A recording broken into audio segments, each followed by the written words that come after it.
Morning everyone. आज इस series में हम लोग डेटाबेस लैंग्वेज पर डिस्कशन करेंगे। डेटाबेस लैंग्वेज में जो सबसे इम्पोर्टेंट चीज होती है वो एसक्यूएल होती है, एसक्यूएल क्वेरीज। एसक्यूएल क्वेरीज के थ्रू हम किस तरीके से अपने डेटा को डेटाबेस से फैच करते हैं, कैसे हम डिफरेंट तरह के ऑपरेशन को परस्यू करते हैं, इस टॉपिक पर आज हम डिस्कशन करेंगे। चलिए स्टार्ट करते हैं। आज का हमारा topic database language. Database language का मेन रोल क्या होता है कि डेटा को डिफाइन करना, स्कीमा बनाना। ठीक है, स्कीमा बनाने के बाद में हम उसके अंदर डेटा फीड करते हैं, यानी मैनिपुलेशन के टास्क करना। जब डेटा फीड कर रहे हैं तो उसके ऊपर रेस्ट्रिक्शंस इंपोज करना, कंस्ट्रेंट लगाना यानी कंट्रोल करना, और हमारे रिक्वायर्ड डेटा को एक्सेस करना यानी क्वेरी करना। These are the main roles of DBMS language. DBMS language, database language का ये मेन एम है जो हम इस लैंग्वेज के थ्रू करते हैं। अब ये जो लैंग्वेज के जब बारे में हम डिस्कशन करते हैं तो इससे मेन फायदा क्या हुआ डेटाबेस लैंग्वेज का कि एक तो ये डेटाबेस से इंटरेक्ट करती है, ठीक है, और जब हम कोई रिजल्ट फैच करते हैं, जब भी कोई क्वेरी करते हैं, तो हमारा जो रिजल्ट है वो इंटीग्रेटेड रिजल्ट को ये डिफाइन करती है। तो डेटाबेस लैंग्वेज में जो सबसे इंपॉर्टेंट लैंग्वेज है वो डीडीएल लैंग्वेज है।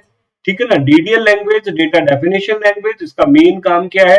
डेटा के स्कीमा को डिजाइन करना, यानी हम ये कहें कि डेटाबेस का स्ट्रक्चर बनाना, टेबल का स्ट्रक्चर बनाना। ठीक है ना। अब उससे रिलेटेड ऑपरेशन क्या क्या हो सकते हैं? क्रिएट, टेबल को क्रिएट करना, व्यू बनाना, इंडेक्स बनाना, डेटाबेस ऑब्जेक्ट्स को बनाना।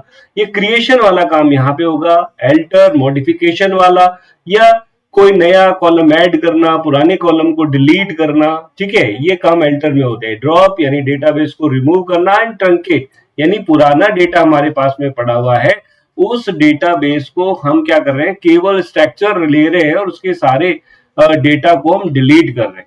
ठीक है, उसको हम बोलते हैं ट्रंकेट करना। अब सिंपल से इसकी कमांड्स है। जब हम कोई टेबल क्रिएट करते हैं तो क्रिएट इसका कीवर्ड हो गया, क्रिएट टेबल कीवर्ड हो गया, एम्प्लॉय टेबल का नाम हो गया, ये उसके एट्रीब्यूट्स यानी कॉलम हो गए, एम्प्लॉय आईडी उसका डेटा टाइप, और ये हमने कंस्ट्रेंट लगा दिया प्राइमरी की कंस्ट्रेंट। दूसरा कॉलम कॉमा से हम इसको डिफर कर देते हैं, दूसरा column first name varchar data type हो गया, ये उसका साइज हो गया। सेम उसी तरीके से नेक्स्ट लास्ट नेम उसका data type and size, department ID और उसका डेटा टाइप।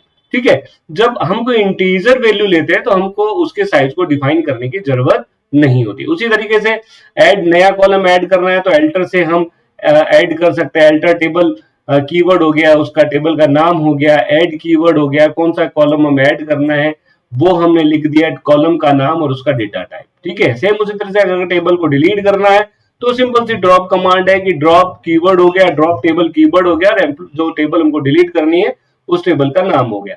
अगर हमको किसी टेबल से रिकॉर्ड को रिमूव करना है, केवल स्ट्रक्चर को सेव करना है, वो ट्रंकेट हो गया। दूसरी लैंग्वेज आती है हमारी डीएमएल, मैनिपुलेशन का काम करते हैं। मैनिपुलेशन यानी डेटाबेस बन चुका है, क्रिएट हो चुका है, तो उसमें डेटा को इनपुट करना, उसमें ऑपरेशन परफॉर्म करना, मॉडिफिकेशन करना, डिलीट करना और डेटा को सर्च करना, ये सारे के सारे की ऑपरेशन किसके हैं? मैनिपुलेशन के। और सिंपल सी इसकी क्वेरी है, सेलेक्ट कॉलम का नेम, फिर फ्रॉम कीवर्ड, टेबल का नेम और वेयर कंडीशन क्लॉज लगा दिया जो आपको स्पेसिफिक रिकॉर्ड फैच करना है उसके लिए। उसके बाद में अगर इंसर्ट करना है तो इंसर्ट इनटू कीवर्ड हो गया, टेबल का नाम आ गया। ठीक है, टेबल के नाम के बाद में ये उसके कॉलम आ गए, कौन कौन से कॉलम में आपको वैल्यू इंसर्ट करनी है उन कॉलम का नेम आ गया, यहाँ वैल्यू कीवर्ड आ गया, और ये हमने वैल्यू यहाँ पे जो ये कॉलम दिए हैं उसी के अकॉर्डिंग रिगार्डिंग हम उसी के सीक्वेंस में वैल्यू दे देंगे। सिर्फ इतना सा ध्यान रखेंगे कि न्यूमेरिक वैल्यू डायरेक्ट आती है और जो स्ट्रिंग वैल्यू है वो कोट्स के रूप में कोट्स देने पड़ते हैं। यहाँ पे जैसे हमने जॉन लिखा, जॉन के डबल सिंगल कोट हमने लगाया है, इस कोड को हमको फॉलो करना पड़ता है, इस रूल को हमको फॉलो करना है पड़ता है। उसी तरीके से अगर मान लो कोई रिकॉर्ड पहले से हमने इनपुट कर रखा है, उसमें मॉडिफिकेशन करना है, यानी अपडेट कमांड का यूज करेंगे। अपडेट कमांड में सिंपल सी क्वेरी है कि हम अपडेट कीवर्ड यूज करेंगे, टेबल का नाम लिखेंगे, सेट कीवर्ड है यानी कौन सा आपको रिकॉर्ड अपडेट करना है, उस अपडेट में आपको कॉलम नेम उसके कुछ वैल्यू कर लिखेंगे जो आपको मॉडिफिकेशन करनी है, और जो पर्टिकुलर रिकॉर्ड है उसको आपको ट्रेस करना है यहाँ पे, यानी उसको बताना है। उसके बाद में अगर रिकॉर्ड को डिलीट करना है, अगर स्पेसिफिक रिकॉर्ड को डिलीट करना है तो डिलीट फ्रॉम कीवर्ड हो गया, एम्प्लॉय टेबल का नाम हो गया, वेयर कंडीशन वेयर क्लॉज है, इसके साथ में हमने उसको एक स्पेसिफिक रिकॉर्ड की आईडी दे दी, ठीक है ना। उसके तहत ये जो आईडी एम्प्लॉय आईडी 1 जिसकी है वो रिकॉर्ड डिलीट हो जाएगा। उसके बाद में हम लोग डीसीएल कमांड पे डिस्कशन करते हैं। डीसीएल का काम है डेटा को कंट्रोल करना। कंट्रोल करने के लिए बेसिकली दो ही कमांड यूज होती है, ग्रांट और रिवोक।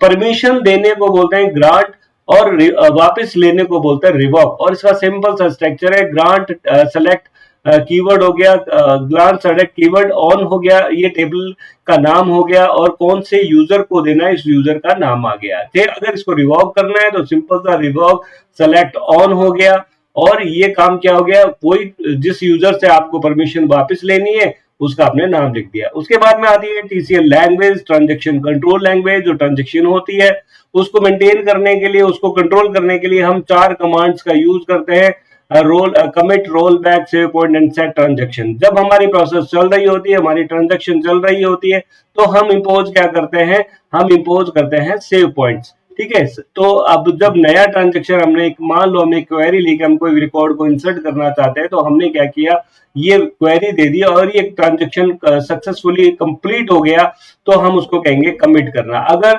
हमने कोई किसी रीजन की वजह से, अगर मान लो ये जो प्रोसेस है, ये ट्रांजेक्शन बीच में ही फेल्ड हो गया या क्रैश हो गया, तो हम जो लास्ट सेविंग स्टेट है उसको ऊपर वापस मूव कर जाते हैं, इसको बोलते हैं रोल बैक। और अगर मान लो आप प्रोसेस चला रहे हैं, क्योंकि अगर मान लो आपने सेव पॉइंट नहीं लगाया है तो वापस इनिशियल लेवल से आपको स्टार्ट करना पड़ेगा। तो इनिशियल लेवल पे स्टार्ट नहीं करना पड़े उसके लिए हम क्या करते हैं, प्रोसेस के बीच में सेव पॉइंट इंपोज करते जाते हैं। ये सेव पॉइंट कीवर्ड है और सेव पॉइंट 1 जो है उसका लैंडमार्क है, यानी हमने कोई मार्क लगा दिया। इसी तरीके से जब हम प्रोसेस जब तक कंप्लीट नहीं होती हम उसकी क्या करते हैं, सेव पॉइंट इंपोज करते रहते हैं। और लास्ट में अगर मान लो कोई क्राइसिस आता है तो हम रोल बैक करके जो लास्ट सेविंग सेव पॉइंट है वहां तक अपनी प्रोसेस को मूव करवा के वापस रिस्टार्ट कर सकते हैं। और जैसे ही हमारा ट्रांजैक्शन कमिट हो गया, यानी ये जितने भी हमने पहले सेव पॉइंट्स लगाए हैं वो सारे के सारे रिमूव हो जाएंगे और इनिशियल पेज जो है वो अपडेटेड हो जाएगा। ये था आज का हमारा ये topic, database language. I hope कि आपको ये टॉपिक अच्छे से समझ में आया होगा।